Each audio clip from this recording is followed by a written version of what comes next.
ایک بوڑھے شیر نے ایک کارنر میٹنگ کا اہتمام کیا۔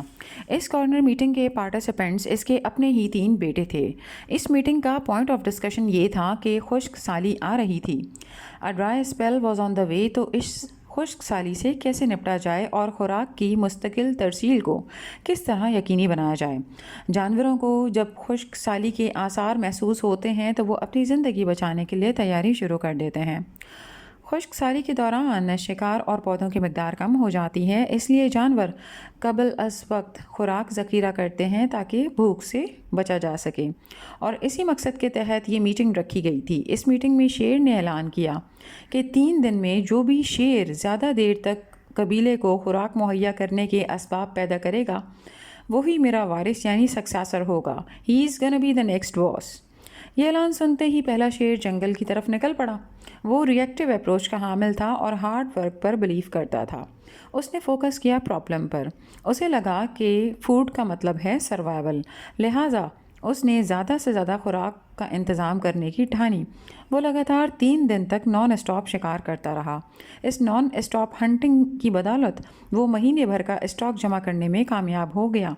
مہینے بھر کا گوشت اکٹھا کر کے وہ واپس آ گیا۔ اب ذرا اس کی ڈیپ انالیسس کرتے ہیں۔ ایک نہ ایک دن خوراک کا ذخیرہ اپنے اختتام کو پہنچنا ہی تھا۔ جو سولوشن اس شیر نے نکالا اس کے مطابق بحران کے آغاز میں قبیلہ محفوظ رہتا۔ کرنٹ ہنگر کو تو اس نے فکس کر لیا، مگر فیوچر کرائسس کا کیا؟ یہ حل ٹیمپورری تھا، یعنی وقتی تھا۔ یہ ایک شارٹ ٹرم سروائیول اسٹریٹجی تھی۔ اس نے یہ آفٹر میتھ کیا ہی نہیں کہ اگر خشک سالی نے طول پکڑ لیا تو مہینے کی خوراک یعنی وسائل تو ختم ہو جائیں گے۔ اس نے یہ بھی کنسیڈر نہیں کیا کہ گوشت تو گل سڑ جائے گا، یعنی یہ حل عارضی تھا، سسٹینیبل یعنی پائیدار نہیں۔ یہ ایک سرفیس سولیوشن تھا۔ ہی اگنورڈ دا ریئل باٹل نیک۔ اب یہاں ہیومن سائیکالوجی کی بات کرتے ہیں۔ ہمارا دماغ بھی ہر مسئلے کے حل پر ایکولی فوکس نہیں کرتا۔ ہم پرائیورٹائز کرتے ہیں ان چیزوں کو جو فوری، واضح اور ریوارڈنگ محسوس ہوتی ہوں۔ اس شیر نے بھی ایسا ہی کیا۔ اسے لگا کہ مسئلہ خوراک کی کمی ہے، لہٰذا اس نے اسی پر فوکس کیا، گوشت کا انبار لگا دیا۔ لیکن وہ یہ بھول گیا کہ اصل مسئلہ فوڈ شارٹیج نہیں بلکہ پانی کی عدم دستیابی اور کمی ہے۔ پانی وہ بنیادی عنصر تھا جو پورے نظام کو کنٹرول کر رہا تھا۔ یہ شیر ظاہری حقیقت میں پھنس گیا اور غلط حل تلاش کر بیٹھا۔ اسے لگا more hunting would solve the problem, لہٰذا اس نے اپنی انرجی اسی پر ویسٹ کر دی۔ وہی بات کہ ہی اگنورڈ دا ریئل باٹل نیک۔ اس کی پرفارمنس بہت زبردست تھی لیکن یہ حل دیر پا نہیں تھا۔ سسٹینیبلٹی یعنی پائیداری تھی ہی نہیں۔ The future was not part of the equation. اب یہاں یہ سمجھیں کہ حصل یعنی مسلسل محنت اور جد و جہد تو اس نے کی، لیکن اس حصل کی حیثیت ایک چنگاری یعنی اسپارک کی سی تھی۔ اس شعلے کی کنٹینیوٹی بہت ضروری تھی۔ اس شعلے یا چنگاری کو ایک مستقل آگ کی صورت میں برقرار رکھنا، یہ وہ کام تھا جو وہ کر نہ سکا۔ سسٹینیبلٹی یعنی پائیداری وہ آگ ہے جو ہمیشہ چلتی رہتی ہے، جبکہ حصل ایک اسپارک کی طرح ہے۔ اس کا وجود ایکسائٹمنٹ، ایڈرینلن اور ارجنسی سے ہے، اور یہ سب عموماً بہت جلد ختم ہو جاتا ہے۔ اسی لیے اسپارک کی لائف بڑی ہی مختصر ہوتی ہے، جبکہ حاصل کرنے والا اپنے گول کے لیے آل ان ہو جاتا ہے اور خود کو انسٹاپیبل سمجھتا ہے۔ اب یہ اسپارک انیشیلی بہت فائدہ مند ہوتا ہے۔ یہ آپ کو شروع کرنے کی طاقت دیتا ہے، رسک لینے کی ہمت دیتا ہے، نئی آئیڈیاز کی طرف انکلائن بھی کرتا ہے۔ لیکن اس اسپارک کے ساتھ ایک بہت بڑا مسئلہ ہے۔ It is short lived. یہ عارضی ہوتا ہے کیونکہ یہ کیمیکل بیسڈ ہوتا ہے۔ ڈوپامن، ایڈرینلن اور سیروٹونن، یہ سب آپ کو انرجی، کانفیڈنس اور موٹیویشن دیتے ہیں، لیکن یہ کیمیکلز طویل عرصے تک نہیں رہتے کیونکہ دماغ کا مقصد سروائیول ہے، کانسٹنٹ ایکسائٹمنٹ نہیں۔ لہٰذا دماغ خود کو بیلنس میں رکھنے کے لیے یہ کیمیکلز کم کر دیتا ہے۔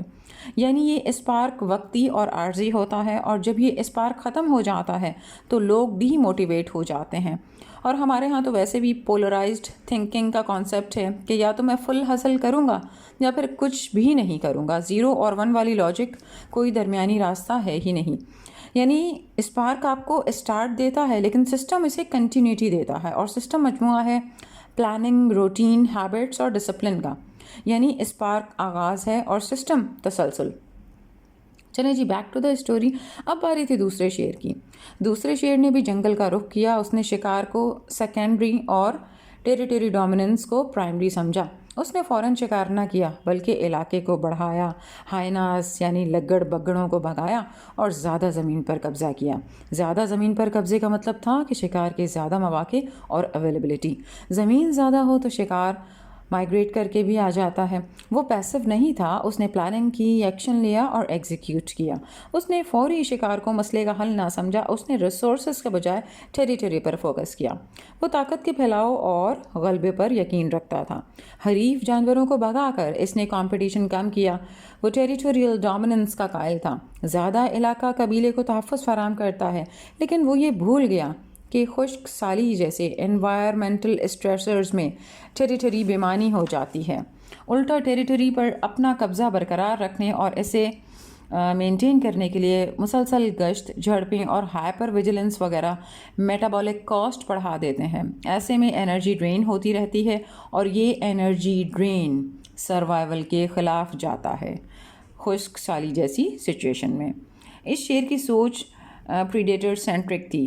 اس ذہنیت میں ایک خطرناک بلائنڈ اسپاٹ ہوتا ہے. اس کیفیت میں دماغ یہ فرض کر لیتا ہے کہ خطرہ ہمیشہ کوئی جاندار ہوگا جسے میں دیکھ بھگا اور مار سکتا ہوں.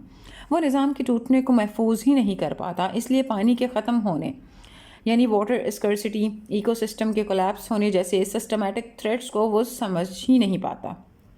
اس کی توجہ ہمیشہ رائیولز، زمین اور طاقت پر ہی رہتی ہے، جبکہ سسٹمیٹک تھریٹس کو طاقت سے نہیں بلکہ فہم، عقل اور شعور سے حل کیا جاتا ہے. جب زمین خشک سالی کی شدت کو پکڑ لے تو دشمن تو ختم ہو چکے ہوتے ہیں، زمین بھی پڑی کی پڑی رہ جاتی ہے. واٹر اسکرسٹی مارتی ہے. پھر واٹر کرائسس میں طاقت بے معنی ہو جاتی ہے. اب آئی تیسرے شیر کی باری. تیسرا شیر نے بھی جنگل کا رخ کیا، مگر یہ کیا، واپسی پر وہ خالی ہاتھ ہی واپس آ گیا. نہ وہ تھکا، نہ زخمی ہوا اور نہ ہی اس نے شکار کیا. آخر اس نے کیا کیا؟ بادشاہ بھی حیران و پریشان تھا کہ آخر اس کا پلان کیا ہے، اسٹریٹجی کیا ہے. بادشاہ کے دریافت کرنے پر تیسرا شیر بولا، نہ میں نے شکار کیا اور نہ ہی زمین پر قبضہ مارا. میں نے جنگل میں موجود آخری زیر زمین پانی کے چشمے کو دریافت کیا اور پتھروں کو ہٹا کر پانی کا رخ اپنے مقام کی جانب کر دیا. جب خشک سالی زور پکڑے گی تو پانی کی تلاش میں ہر جانور کو یہاں آنے پر مجبور کر دے گی اور پھر خوراک خود ہمارے پاس چل کر آیا کرے گی.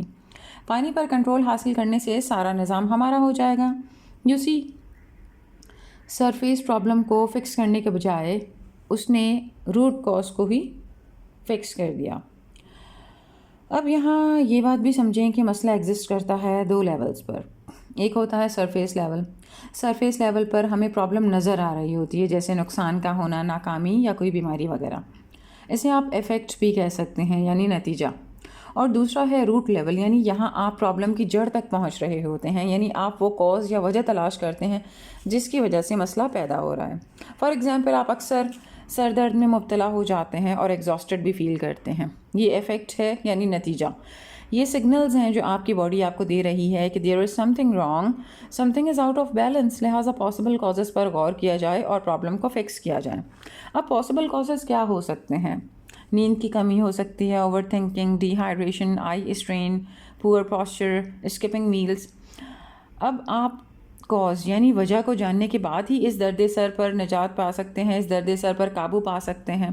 اب یہاں لوگ غلطی کر جاتے ہیں. اکثر لوگ سمٹمز یعنی ایفیکٹ کو ایلیمنیٹ کرنے لگ جاتے ہیں وداؤٹ ایڈریسنگ دا کاز. یہاں وہ پین کلر لینا شروع کر دیتے ہیں. پین کلر لینا ایک فوری حل ہے، یعنی کوئک فکس. یہ دیر پا سولیوشن نہیں ہے کیونکہ آپ نے روٹ کاز کو فکس ہی نہیں کیا. اب اگر آپ نیند کم لے رہے ہیں اور سر درد اس نیند کی کمی کا نتیجہ ہے تو 4 دن بعد یہ مسئلہ پھر سر اٹھائے گا، آپ پھر پین کلر کھائیں گے، جبکہ اصل مسئلہ نیند کی کمی ہے. اب اگر آپ بھرپور نیند لینا شروع کر دیں تو سر درد کی نوبت ہی نہیں آئے گی اور نہ ہی آپ کو پین کلر کا سہارا لینا پڑے گا. کبھی اتفاقاً اگر سر میں درد ہو تو پین کلر سے مدد لی جا سکتی ہے، لیکن اگر آن اینڈ آف درد سر رہتا ہے تو آپ کو روٹ کاز دریافت کرنا پڑے گا، تبھی اس سے چھٹکارا ممکن ہے. یعنی باٹم لائن یہ ہے کہ مسئلے کو سمجھنا اور اس کی اصل وجہ تلاش کرنا اور پھر ایک دیر پا حل یعنی سسٹینیبل سولیوشن نکالنا، یہ ہے اصل تبدیلی. اور اب آتے ہیں کہانی کی جانب. ٹھیک ہے. بادشاہ نے تیسرے شیر کو اپنا سکسیسر ڈکلیئر کر دیا. بادشاہ نے محنت یا طاقت کو نہیں چنا. وہ تیسرے شیر کے ویژن سے متاثر ہوا کیونکہ شکار ختم ہو سکتا ہے, زمین چھینی جا سکتی ہے, مگر پانی پر سب کی ڈیپینڈنس ہے. یہ زندگی کو اپنی جانب کھینچتا ہے. تیسرے شیر نے شکار, گوشت اور علاقے کو نظر انداز کیا اور سیدھا پانی پر قبضہ کر لیا. پانی ہی نظام کو چلا رہا تھا. وہ شکار کے پیچھے نہیں گیا بلکہ شکار اس کے پیچھے آیا. لہٰذا سورس کو کنٹرول کیجئے, نتائج خود کنٹرول میں آ جائیں گے. اب آپ کی باری ہے. آپ کی زندگی میں وہ پانی کیا ہے؟ وہ بنیادی وجہ کیا ہے جس کے بغیر کچھ رکا ہوا ہے یا رک رہا ہے؟ کیا آپ مسلسل شکار کا پیچھا کر رہے ہیں یا سورس کو پہچاننے کے قریب ہیں؟ زندگی ہو, کاروبار ہو, ہر نظام میں وہی لوگ کرائسس میں سروائیو کرتے ہیں جو وسائل کو کنٹرول کرتے ہیں. اپنی بنیاد کو مضبوط کیجیے, باقی چیزیں خود اپنی سمت میں چلتی چلی جائیں گی. سسٹینیبلٹی کا مطلب صرف محنت نہیں بلکہ زندگی کے بنیادی اصولوں کے ساتھ ہم آہنگی ہے. بہت شکریہ.